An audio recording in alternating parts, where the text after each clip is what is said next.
നമസ്കാരം, കലാകൗമുദി ഓൺലൈനിലേക്ക് സ്വാഗതം. കരുണാനിധിയുടെ അനന്തിരവൻ മുരശ്ശൊലിമാരൻ്റെ മക്കളായ ദയാനിധിമാരനും കലാനിധിമാരനും തമ്മിൽ ഏറ്റുമുട്ടുകയാണ്. സൺ ടി വി നെറ്റ്വർക്കിൻ്റെ ഉടമയായ ദയാനിധിമാരനെതിരെ അനുജൻ സഹോദരൻ കലാനിധിമാരൻ എംപിയും മുൻ കേന്ദ്രമന്ത്രിയുമായ കലാനിധിമാരൻ ഇപ്പോൾ വക്കീൽ നോട്ടീസ് അയച്ചിരിക്കുകയാണ്. 23,000 കോടി രൂപയുടെ ആസ്തിയുള്ള സൺ നെറ്റ്വർക്കിൻ്റെ ഭൂരിഭാഗം ഓഹരികളും ദയാനിധിമാരൻ സ്വന്തം പേരിൽ ആക്കിയിരിക്കുകയാണെന്നും അത് നിയമവിരുദ്ധമാണെന്ന് കാണിച്ചുകൊണ്ടാണ് കലാനിധിമാരൻ വക്കീൽ നോട്ടീസ് അയച്ചിരിക്കുന്നത്. കരുണാനിധി കുടുംബത്തിൽ ഒരു കാലത്ത് കരുണാനിധി കഴിഞ്ഞാൽ ഏറ്റവും ശക്തൻ അദ്ദേഹത്തിൻ്റെ അനന്തരവനായിരുന്ന മുരശ്ശൊലിമാരനായിരുന്നു.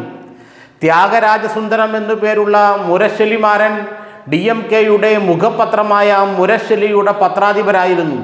അങ്ങനെയാണ് അദ്ദേഹത്തിന് മുരശ്ശൊലിമാരൻ എന്ന പേര് ലഭിച്ചത്. അദ്ദേഹം നിരവധി തവണ കേന്ദ്രമന്ത്രിയായിരിക്കുകയും DMKയുടെ പാർലമെൻറ്റ് അംഗമായിരിക്കുകയും ചെയ്തയാളാണ്. കരുണാനിധിയുടെ ദേശീയ തലത്തിലുള്ള പ്രതിപുരുഷനായിട്ടാണ് അന്ന് ത്യാഗരാജസുന്ദരം എന്ന മുരശ്ശൊലിമാരൻ അറിയപ്പെട്ടിരുന്നത്. അത്രയേറെ കഴിവും പ്രാപ്തിയുമുള്ള ആളായിരുന്നത്രേ അദ്ദേഹം. കരുണാനിധിക്ക് സ്വന്തം മക്കളെക്കാൾ വിശ്വാസം മുരശ്ശൊലിമാരനെ ആയിരുന്നു. എന്നാൽ മുരശ്ശൊലിമാരൻ്റെ മരണശേഷം കരുണാനിധി കുടുംബത്തിൽ പല വിള്ളലുകളും പ്രശ്നങ്ങളും ഉണ്ടായി. ദയാനിധിമാരനും കലാനിധിമാരനും സൺ നെറ്റ്വർക്ക് രൂപീകരിക്കുകയും അവർ സ്വന്തം ബിസിനസ് സാമ്രാജ്യമായി പോവുകയും ചെയ്തപ്പോഴും കരുണാനിധി അവരെ കൈവിട്ടിരുന്നില്ല. ദയാനിധിമാരനെ ചെന്നൈയിൽ നിന്നും ജയിപ്പിച്ച് പലതവണ DMKയുടെ അഡ്രസ്സിൽ കേന്ദ്രമന്ത്രിയാക്കി. വെറുതെ കേന്ദ്രമന്ത്രിയാക്കിയതല്ല, UPA സർക്കാരിൻ്റെ കാലത്തും NDA സർക്കാരിൻ്റെ കാലത്തുമെല്ലാം വാർത്താവിനിമയ വകുപ്പിൻ്റെയൊക്കെ ചുമതലയുള്ള ഉയർന്ന ക്യാബിനറ്റ് മന്ത്രിയായിരുന്നു ദയാനിധിമാരൻ. ദയാനിധിമാരനെതിരെ അക്കാലത്ത് നിരവധി ആരോപണങ്ങളും ഉയർന്നിരുന്നു. സ്വന്തം ടെലിഫോൺ എക്സ്ചേഞ്ച് വരെ വീടിനടിയിൽ ഉണ്ടാക്കിയെന്ന ആരോപണമൊക്കെ UPA സർക്കാരിൻ്റെ കാലത്ത് ദയാനിധിമാരനെതിരെ ഉയർന്നിരുന്നു. എന്നാൽ ഇപ്പോൾ രണ്ട് സഹോദരങ്ങളും വേർപിരിയുകയാണ്. വലിയ തോതിലുള്ള ബിസിനസ് വഴക്കുകൾ കരുണാനിധി കുടുംബത്തിൽ ഉണ്ടാകുന്നുണ്ടെന്നാണ് പുറത്തറിയുന്നത്. നേരത്തെ സ്റ്റാലിനോട് കൂറ് പ്രഖ്യാപിച്ചുകൊണ്ട് ദയാനിധിമാരനും കലാനിധിമാരനും സൺ നെറ്റ്വർക്കിൽ, അതായത് കരുണാനിധി മുഖ്യമന്ത്രിയായി അദ്ദേഹം ജീവിച്ചിരിക്കുന്ന കാലത്ത് സ്റ്റാലിനാണ് കരുണാനിധിയുടെ പിൻഗാമിയാകാൻ ഏറ്റവും യോഗ്യൻ എന്ന ഒരു സർവേ തട്ടിക്കൂട്ടി അത് സൺ ടി വിയിൽ പ്രസിദ്ധീകരിച്ചു, അല്ലെങ്കിൽ സൺ ടി വിയിൽ സംപ്രേഷണം ചെയ്തു. ഇതിനെതിരെ കരുണാനിധിയുടെ മറ്റൊരു മകനായ അഴഗിരി വൻ കലാപമുയർത്തി എന്ന് മാത്രമല്ല, മധുരയിലെ സൺ ടി വിയുടെ ഓഫീസ് ആക്രമിച്ച് തീവയ്ക്കുകയും 3ഓളം അവിടുത്തെ സ്റ്റാഫുകളെ കൊല്ലുകയും ചെയ്ത ഒരു സംഭവം ഉണ്ടായിരുന്നു. അതോടെ കരുണാനിധിക്കും ഇവരോട് അല്പം അകൽച്ചയുണ്ടായി. പിന്നീട് ചില സാമ്പത്തിക ബന്ധങ്ങളിലൂടെയാണ് സ്റ്റാലിനും അഴഗിരിയുമായ ബന്ധങ്ങൾ അവർ ഇണക്കിച്ചേർത്തതെന്നും പറയുന്നുണ്ട്. ഏതായാലും ഇപ്പോൾ കരുണാനിധി കുടുംബത്തിൻ്റെ ഒരു വിള്ളലുകളുടെ ഭാഗമായി ദയാനിധിമാരനും കലാനിധിമാരനും അകന്നിരിക്കുകയാണ്. സ്റ്റാലിനോട് അടുപ്പമുള്ള ആളാണ് ദയാനിധിമാരൻ. കലാനിധിമാരനും സ്റ്റാലിനോട് അടുപ്പമുള്ള ആളാണെങ്കിലും ഇപ്പോൾ ദയാനിധിയുമായിട്ടാണ് സ്റ്റാലിനും സ്റ്റാലിൻ്റെ മകനും കൂടുതൽ അടുപ്പമെന്നാണ് പറയപ്പെടുന്നത്. 23,000 കോടി രൂപയുടെ ആസ്തിയുള്ള സൺ ടി വി നെറ്റ്വർക്കിൻ്റെ ഓഹരികൾ ആർക്കും നൽകാതെ കലാനിധി തൻ്റെ പേരിൽ ആക്കിയത് ദയാനിധിമാരനെ ചൊടിപ്പിച്ചിരുന്നു. 93 കാലഘട്ടത്തിലാണ് ദയാനിധിമാരനും കലാനിധിമാരനും ഈ TV നെറ്റ്വർക്കിംഗ് രംഗത്തേക്ക് കടന്നു വന്നത്. അന്ന് കേവലം 11 ലക്ഷം രൂപ മാത്രമായിരുന്നു ഇവരുടെ കമ്പനിയുടെ ആസ്തി. പിന്നീട് സൺ നെറ്റ്വർക്ക് ആകാശത്തോളം ഉയർന്ന് മലയാളത്തിൽ സൂര്യ TV ആയി. അങ്ങനെ പല ഭാഷകളിലും സൺ നെറ്റ്വർക്കിൻ്റെ പുതിയ ചാനലുകൾ വന്നു. അതോടൊപ്പം തന്നെ സ്പേസ് ജെറ്റ് പോലുള്ള വിമാന കമ്പനി തുടങ്ങി. ഹൈദരാബാദ് സൺറൈസേഴ്സ് എന്ന IPL ക്രിക്കറ്റ് ടീം തുടങ്ങി. അങ്ങനെ ആകാശം മുട്ടെ ഉയരുകയായിരുന്നു സൺ നെറ്റ്വർക്ക്. ഇതെല്ലാം കരുണാനിധി കുടുംബത്തിൻ്റെ ഭരണത്തിൻ്റെ തണലിൽ ഉണ്ടാക്കിയതാണെന്ന് എല്ലാവർക്കും അറിയാം. എന്നാൽ ഇപ്പോൾ ഈ കുടുംബത്തിലുണ്ടായ വിള്ളലുകൾ അത് കരുണാനിധിയുടെ കുടുംബത്തിലുമുണ്ട്, കരുണാനിധിയുടെ അനന്തരവൻ്റെ കുടുംബത്തിലുമുണ്ട്. കരുണാനിധി കുടുംബത്തിൽ അഴഗിരി, കരുണാനിധിയുടെ മൂത്തമകനായ അഴഗിരി ഏറെക്കുറെ പുറത്താക്കപ്പെട്ടു കഴിഞ്ഞു. സ്റ്റാലിനും സ്റ്റാലിൻ്റെ മകനുമാണ് കരുണാനിധിയുടെ രാഷ്ട്രീയ പിൻഗാമി എന്ന് ഉറപ്പിച്ചു കഴിഞ്ഞു. സ്റ്റാലിൻ്റെ മകൻ ഇതാ തമിഴ്നാടിൻ്റെ മുഖ്യമന്ത്രിയാകാൻ വരെ തയ്യാറെടുത്ത് നിൽക്കുകയാണ്.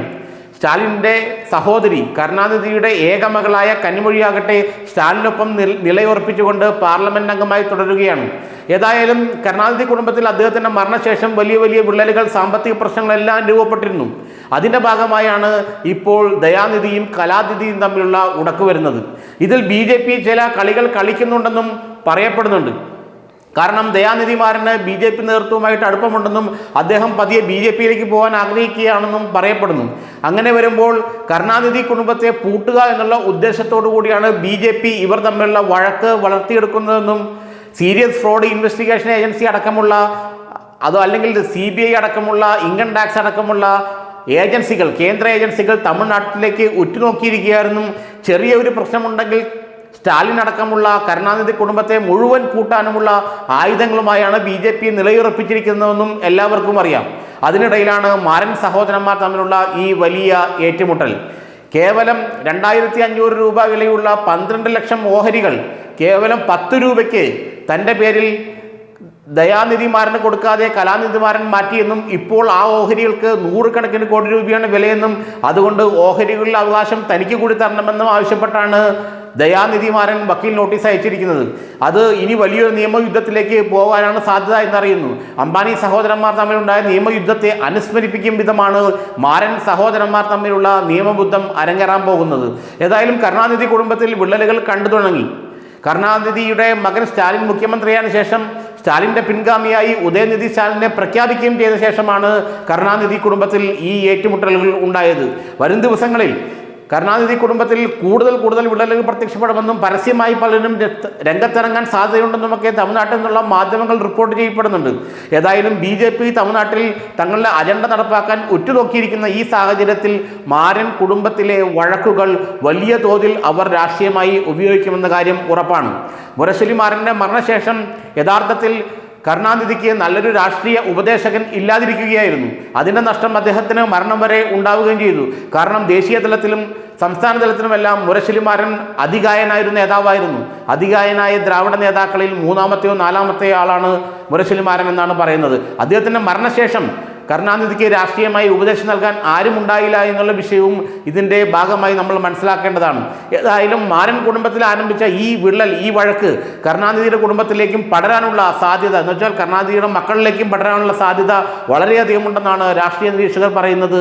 ഏതായാലും BJP ഈ അവസരം നന്നായി മുതലെടുക്കുമെന്ന കാര്യത്തിൽ ഒരു സംശയവും വേണ്ട.